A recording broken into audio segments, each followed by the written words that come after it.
तो बच्चों, कल आप लोग क्लास में देखे थे कि रासायनिक जो समीकरण है, रासायनिक अभिक्रिया जो चैप्टर है, इसमें हम लोग लास्ट जो है पॉइंट हम लोग रासायनिक समीकरण रासायनिक समीकरण को संतुलित किस प्रकार करें, इस टॉपिक से जो हम लोग लास्ट किए थे, ठीक है ना। बाकी आज हम लोग उसके आगे जस्ट पेज प्रश्न दिया गया है, पेज प्रश्न, ठीक है ना। तो जो पेज प्रश्न है उन्हें हम लोग आज सॉल्व कर रहे हैं, ठीक है। तो सभी लोग बारीकी से अच्छे से समझेंगे और कॉपी पेन के साथ बैठेंगे, ठीक है। बाकी किसी को कोई दिक्कत परेशानी होता है तो आप कमेंट्स में ज़रूर पूछेंगे। देखिए यहाँ पर पहला जो प्रश्न है पेज 6 पेज नंबर का है, ठीक है ना, 6 पेज नंबर का है जो प्रश्न है। प्रश्न ये है, वायु में जलाने से पहले मैग्नीशियम रिबन को साफ क्यों किया जाता है। वायु में जलाने से पहले मैग्नीशियम रिबन को साफ क्यों किया जाता है, क्वेश्चन ये है, ठीक है। तो देखिए इसका रीजन हम आपको बता दे रहे हैं। रीजन ये है कि देखिए मैग्नीशियम धातु सामान्य ताप पर जो है ना नमी वायु की उपस्थिति में जो है मैग्नीशियम ऑक्साइड बनाता है, मतलब ऑक्सीजन की संपर्क में आ जाता है वायु संपर्क में, तो मैग्नीशियम ऑक्साइड बनाता है। और मैग्नीशियम रिबन के ऊपर जो है सतह पर जो है कुछ जमा हो जाता है, मतलब कुछ पदार्थ जमा हो जाता है, ठीक है ना, जिसे वायु में जलाने से पहले रेगमाल से यानी कि जिसको सरेस कहते हैं, सरेस बोलते हैं, इसे साफ किया जाता है, ठीक है ना। साफ किया जाता है क्योंकि नहीं तो नहीं साफ किया जाएगा तो जो है जलेगा नहीं, ठीक है, रगड़ करके, ताकि आसानी से जो है ऑक्सीजन से संयोग कर सके। देखिए कोई भी चीज़ जलता है कब, जब उसको ऑक्सीजन मिलता है तब, तो ऑक्सीजन उसको मिलेगा तभी ना जलेगा, तो इसलिए साफ करना उसको जरूरी है। दूसरा प्रश्न है, निम्नलिखित रासायनिक अभिक्रिया के लिए संतुलित समीकरण लिखें, ठीक है ना। निम्नलिखित रासायनिक अभिक्रिया के लिए जो है संतुलित समीकरण लिखना है।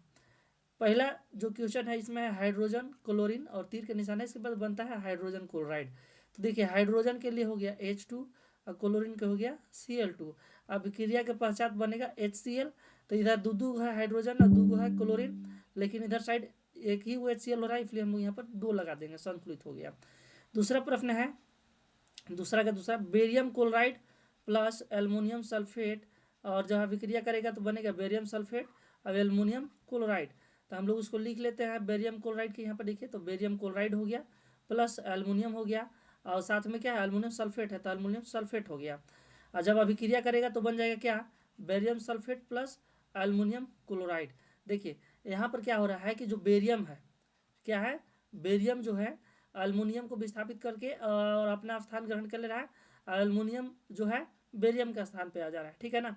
तो यहाँ पर जो है अल्मुनियम के जगह पे हो जाएगा बेरियम सल्फेट और बेरियम क्लोराइड के जगह पे हो जाएगा अल्मुनियम क्लोराइड, ठीक है ना। चलिए नेक्स्ट प्रश्न, नेक्स्ट जो है तीसरा, सोडियम प्लस जल और मिल करके अभिक्रिया करके सोडियम हाइड्रोक्साइड बनाता है प्लस हाइड्रोजन गैस बनाता है। इसे हम लोग जो है समीकरण के रूप में सूत्र समीकरण में व्यक्त करना है। तो देखिए सोडियम का हो गया Na और जल का हो गया H2O, तो अभिक्रिया किया बन गया NaOH यानी सोडियम हाइड्रोक्साइड और प्लस में हाइड्रोजन गैस यानी कि H2। संतुलित नहीं था, इधर देखिए सोडियम हाइड्रोजन इधर देखिए दो गो है, इधर भी दो गो है, यहाँ तक ठीक था। लेकिन ऑक्सीजन देखिए इधर साइड में भी एक गो है, हाइड्रोजन इधर देखिए दो और एक तीन गो हो जा रहा है ना, और इधर साइड दो है, तो इसलिए क्या किया गया कि यहाँ पर दो लगा दिया, जिससे दो गो हाइड्रोजन है, दो दो चार हो गया, और यहाँ पर भी दो लगा दिया गया तो दो के चार गो हाइड्रोजन हो गया। तो इस तरफ से संतुलित हो गया, और साथ में सोडियम भी यहाँ पर जब हम लोग दो लगाए थे तो सोडियम हो गया था दो गो, यहाँ भी हम लोग दो लगा दिए इसलिए सोडियम हो गया दो गो, बराबर हो गया। संतुलित करना हम लोग की आवश्यकता, संतुलित हम लोग कर चुके हैं। आगे देखिए तीसरा प्रश्न क्या कह रहा है। तीसरा प्रश्न देखिए कह रहा है कि निम्नांकित अभिक्रिया के लिए उनकी अवस्था के संकेतों के साथ संतुलित रासायनिक समीकरण लिखना है। इनकी रासायनिक अभिक्रिया की अवस्था के साथ में संकेत के साथ अभिक्रिया लिखना है, ठीक है ना। पहला है, जल में बेरियम क्लोराइड तथा सोडियम सल्फेट के विलयन अभिक्रिया करके सोडियम क्लोराइड का विलयन तथा अघुलनशील बेरियम सल्फेट अवक्षेप बनाते हैं। तो चलिए हम लोग सबसे पहले जल में जो है बेरियम क्लोराइड को मिलाएंगे, बेरियम क्लोराइड नहीं, बेरियम क्लोराइड में सोडियम सल्फेट को मिलाना है, ठीक है ना। तो बेरियम क्लोराइड में हम लोग सोडियम सल्फेट मिला लिए, ठीक है ना। ये किस रूप में है, अभिकारक रूप में है सब, ठीक है।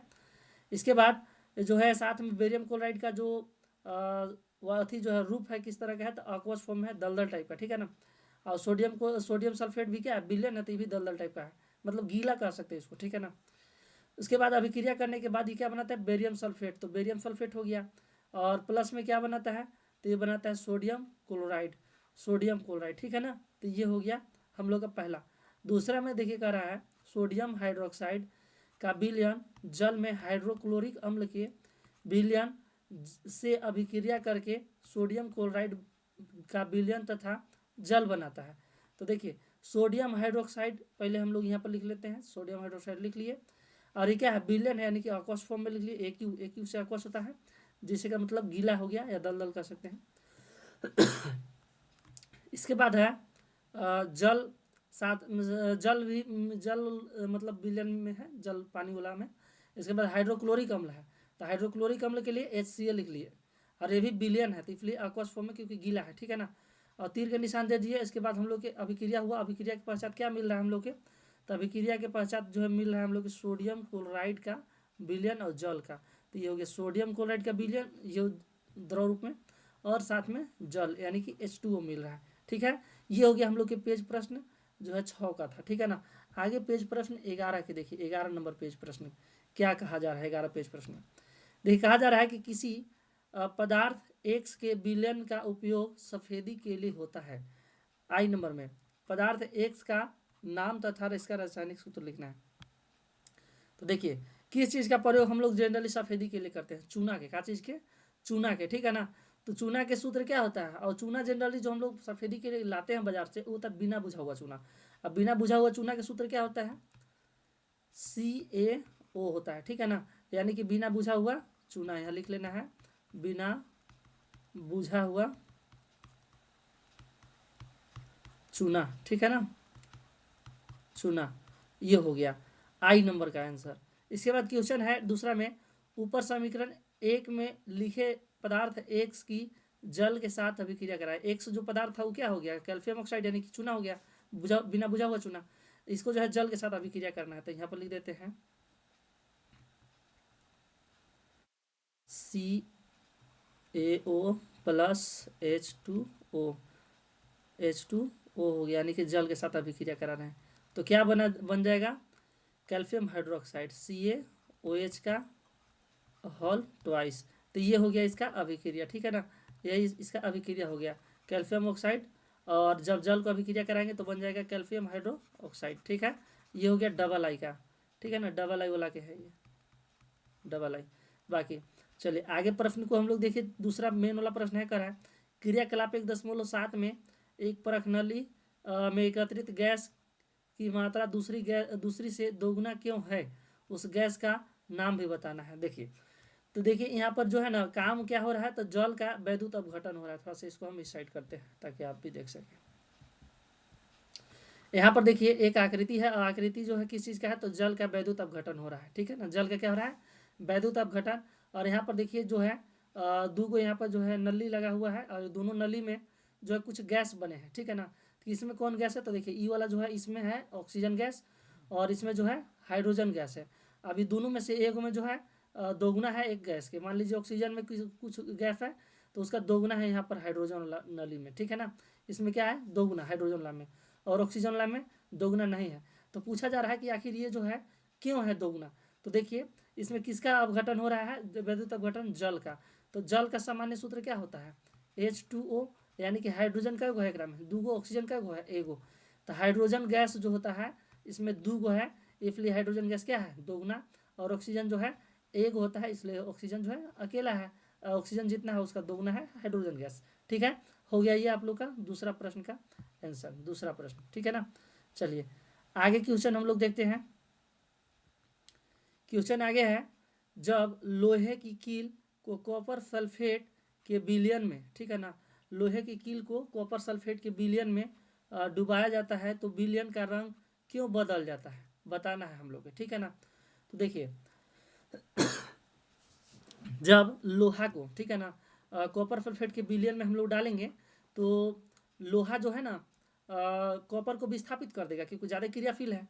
तो वहाँ पर जो है कॉपर को विस्थापित करेगा, तो वहाँ पर बन जाएगा आयरन सल्फेट यानी कि फेरस सल्फेट, या फिर लोहा सल्फेट कह सकते हैं। तो जब पदार्थ ही चेंज हो जा रहा है तो वहाँ पर कलर भी क्या हो जाएगा, चेंज हो जाएगा, ठीक है ना। तो चलिए यहाँ पर लिख देते हैं, जब वही चीज़ वाला लिख दें का, चलिए इसको ना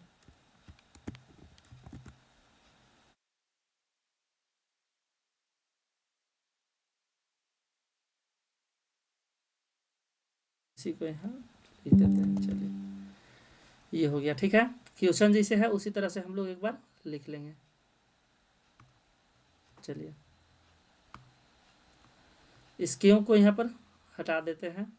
अब हो गया, जब लोहे की कील को कॉपर सल्फेट के विलयन में डुबाया जाता है तो विलयन का रंग बदल जाता है। क्या होता है? बदल जाता है। अब यहाँ से लिखेंगे क्योंकि लोहा यानी कि फेरस, ठीक है ना, फेरस या फिर लोहे की कील इसमें इस्तेमाल किया गया है ना, तो वही लिख देंगे हम लोग। मिटक जाओ जी। लोहा कॉपर को क्या कर देगा? कॉपर को विस्थापित कर देगा। कॉपर को विस्थापित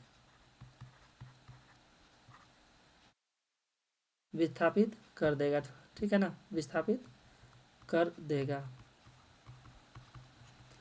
देखिए हो सकता है लिखा हुआ आपको अच्छा समझ में नहीं आ रहा है, तो जो बोल रहे हैं ना उस पर ज़्यादा अमल कीजिए, सुनने की कोशिश कीजिए, समझने की कोशिश कीजिए, ठीक है ना। चलिए ये हो गया पहला प्रश्न का।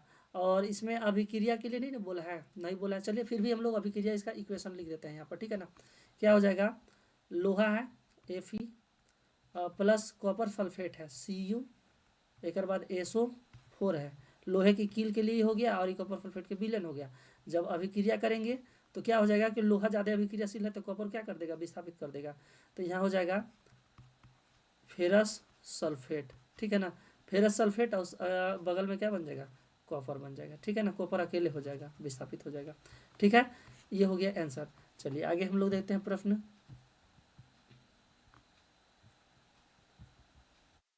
आगे प्रश्न है क्रियाकलाप 1.10 से भिन्न द्विविस्थापन अभिक्रिया का उदाहरण देना है, ठीक है ना। 1.10 से भिन्न द्विविस्थापन अभिक्रिया का उदाहरण देना है।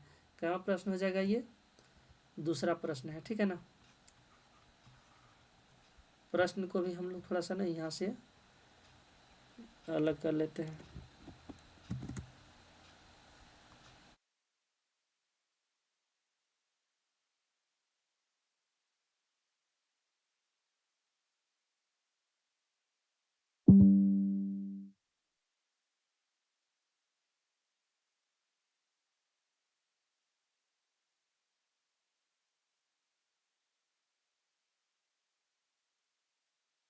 ज़्यादा बड़ा हो गया, नहीं दिख रहा ना। चलिए इसको और छोट कर देते हैं, छोटा हो जाओ जी। चलिए सभी को दिख रहा होगा अब। चलिए ये हो गया हम लोग का क्वेश्चन है। और इसमें जो हम लोग की क्रियाकलाप 1.1 से भिन्न मतलब थोड़ा सा उससे अलग हम लोग को उदाहरण लेना है। और अभी क्या चीज़ के? तो द्विविस्थापन अभिक्रिया के, ठीक है ना। तो चलिए हम उसको ला देते हैं, कहाँ पड़ी है?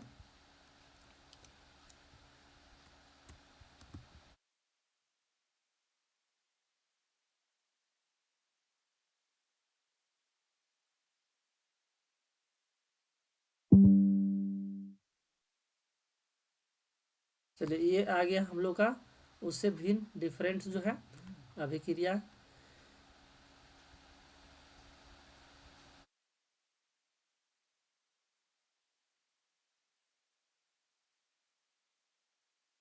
देखिए उसमें किसका अभिक्रिया करने के लिए दिया गया था? तो सोडियम सल्फेट का और बेरियम क्लोराइड का उसमें जो है दिया गया है, ठीक है ना। 1.10 में ये अभिक्रिया दिया गया है। सोडियम सल्फेट और बेरियम क्लोराइड है। और जो है अभिक्रिया के पश्चात जो है द्विविस्थापन होते हैं। तो जो है बेरियम के जहाँ पे आ जाता है सोडियम, और सोडियम जब हो जाता है बेरियम, ठीक है ना। ये देख सकते हैं यहाँ पर। तो हम लोग को जो है इससे भिन्न मतलब इससे कुछ अलग उदाहरण देना है। तो आपको जस्ट अभी इसी का एक उदाहरण आपको ऊपर में हम बताए थे। चलिए कहाँ पर गया? देखिए बेरियम सल्फेट। और इसको ना यहाँ से हम उठा ही लेते हैं, अलग कर देते हैं, साफ दिखेगा।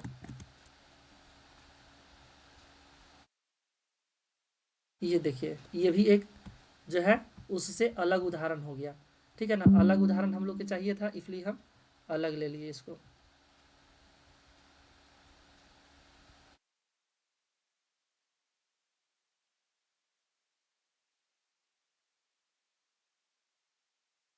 यहाँ पर कर देते हैं, दिख रहा है सबके। चलिए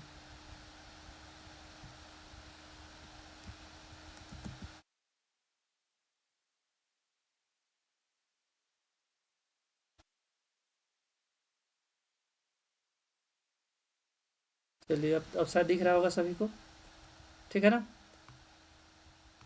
देखिए ये जो हम लोग यहाँ दिया गया है उदाहरण क्रियाकलाप 1.10 में, ठीक है ना। तो ये वाला दिया गया है, उसमें उसमें जो है ये मान दिया गया है, ये अभिक्रिया दिया गया है। तो उससे हम लोग को भिन्न चाहिए, तो उससे भी देखिए ये अभिक्रिया हम लोग लिख लेंगे।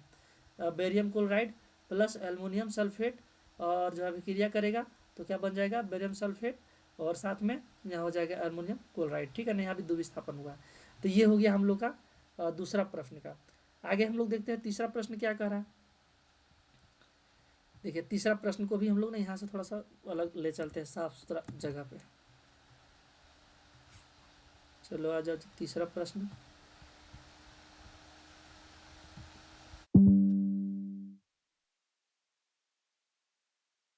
बच्चों तीसरा प्रश्न दिख रहा है आप लोग के ना। चलिए ठीक। देखिए तीसरा प्रश्न में कहा जा रहा है कि निम्न अभिक्रियाओं में उपचयित और अपचयित का पहचान करना है। तो आप जान रहे हैं कि उपचयन और अपचयन किसे कहते हैं, ठीक है ना। तो हम आपको सिंपल थोड़ा सा बता देते हैं यहाँ पर ही। उपचयित, उपचयित हम लोग क्या कहेंगे, और अपचयित किसे कहेंगे, अपचयित। देखिए अपचयित माने ऑक्सीजन देने वाला, ऑक्सीजन देने वाला, और ऑक्सीजन प्राप्त करने वाला, ये क्या हो जाएगा, प्राप्त करने वाला, ठीक है ना। तो चलिए आई नंबर में हम लोग देखिए, आई नंबर में क्या दिया गया है। आई नंबर में जो है सोडियम है और ऑक्सीजन है, और अभिक्रिया करके सोडियम ऑक्साइड बनाते हैं, ठीक है ना। तो बताना है हम लोग कि इसमें से कौन जो है उपचयित है और कौन अपचयित है। तो देखिए सोडियम को जो है ऑक्सीजन मिलने वाला है, प्राप्त करने वाला सोडियम, तो क्या कहलाएगा, उपचयित कहलाएगा। क्या कहलाएगा, उपचयित। तो ये जो है सोडियम हो जाएगा, Na हो जाएगा उपचयित। क्या हो जाएगा, उपचयित, तो उपचयित हो जाएगा। इसके बाद ऑक्सीजन जो है किसी के पास जाने वाला है, त्याग करने वाला है, तो ऑक्सीजन क्या हो जाएगा, अपचयित। क्या हो जाएगा, अपचयित, अपचयित हो जाएगा, ठीक है ना। उसी तरह से दूसरा क्वेश्चन के लिए देखिए, पहला हुआ, दूसरा क्वेश्चन में देखिए, दूसरा में है CuO और H2। इसमें से कौन Cu जो है ऑक्सीजन देने वाला है, यानी कि क्या हो जाएगा, ये जो देता है वो क्या कहलाएगा, देने वाला अपचयित कहलाएगा। क्या कहलाएगा, अपचयित। प्राप्त करने वाला उपचयित, यानी कि H2 ऑक्सीजन प्राप्त करेगा, तो H2 लिख देते हैं। और ये क्या हो जाएगा, H2 जो है H2 ऑक्सीजन प्राप्त करेगा ना, इसलिए हो जाएगा ये उपचयित, उपचयित, उपचयित। और साथ में जो है CuO है ना, CuO, ये क्या करेगा, ऑक्सीजन त्याग करेगा, तो ये हो जाएगा अपचयित, अपचयित, ठीक है। बाकी बच्चों आप लोग के जितना भी प्रश्न था, पेज प्रश्न बीच में, ठीक है ना, उस सभी पेज प्रश्न का जो सॉल्यूशन हम लोग कर चुके हैं। बाकी आप लोग को किसी भी तरह के कोई डाउट रहता है तो आप लोग कमेंट सेक्शन में बताइए, और बाकी हम नेक्स्ट क्लास में मिलते हैं जल्दी, ठीक है बच्चा।